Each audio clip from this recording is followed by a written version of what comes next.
Welcome to Kenton Teaches. Enjoy the video. In this video, I will explain how to calculate bricks for a house. First, grab your measuring tape and carefully measure the length and height of every wall section you plan to brick. Once you have these dimensions, multiply the length by the height for each section to determine its total surface area in square feet.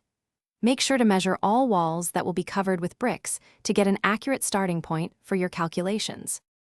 Next, it's crucial to account for any openings in your walls, such as windows and doors. Measure the length and height of each of these openings. Then, calculate their individual areas by multiplying their respective lengths and heights. Once you have these figures, subtract the total area of all openings from your overall wall surface area. This gives you the net area that actually requires bricks. Now, let's figure out how many bricks fit into a given space. You need to know your specific brick's dimensions, including the mortar joint. A typical mortar joint is about 3/8 of an inch thick. When considering a standard brick with this joint, you'll find that approximately 7 bricks are generally needed to cover 1 square foot of wall area. This number can vary slightly based on your brick size.